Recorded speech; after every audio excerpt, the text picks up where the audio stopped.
Okay, I'm back on the sailboat. Here in Florida, we're starting to get some significant weather, and I'm not going to get this hatch completed before the weather hits. I still have the F-350 and other things to take care of, so I need to come up with a way to fill this in. So what I'm going to do is just put some butyl tape around it, and then put a plexiglass piece, screw it in, and till I can get back to working on this. And I got a small piece for the mast step here. Just a little bit of butyl tape, and we'll be good. Now, I'm not overly concerned about the screw holes. I'll just fill them in with resin later. It's no big thing. This thing is going to be getting a lot of fiberglass and resin applied anyway, so it'll all work out. So we'll be back in a second. All right, got it done. Got the butyl tape all the way around underneath the plexiglass and drilled the holes through. Number 10 screws, panhead, and then I put a little bit of butyl tape on top of each hole, then shove the screw through that. So this will last just in case we get weather and I got to take the tarp down, or the weather penetrates the tarp. Either way, and it'll be good. Thanks.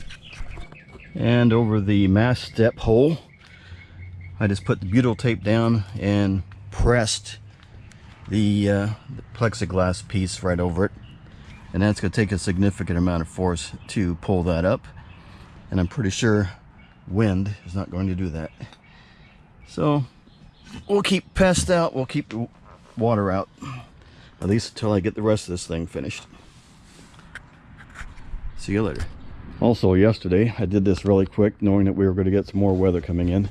I had previously drilled 2-inch holes in the hole to dry out the foam that's in there for buoyancy, and I probably did that quite a few months ago. So I figured it's time to fill them in. I got 3 of them in. I got 1 more down here and 1 on top still to do. All I did was just started out with cutting the fiberglass initially at the 2-inch, and then, you know, like 2 1/8, then a 2 1/4, then etc., until they expanded out so I could put it all together and slap it on there so it fills in the hole quite well. Of course, it still needs to be sanded down flat and filled in as necessary, put some gel coat over it and paint it, but we have it weather sealed, and it didn't take long at all. That whole thing, I don't know, maybe 45 minutes just to clean it up, sand it off, and put some fiberglass in there. So once I get those other 2 filled in, all I've got to do then is fill in the holes that are here on the interior, which caused the whole problem to begin with,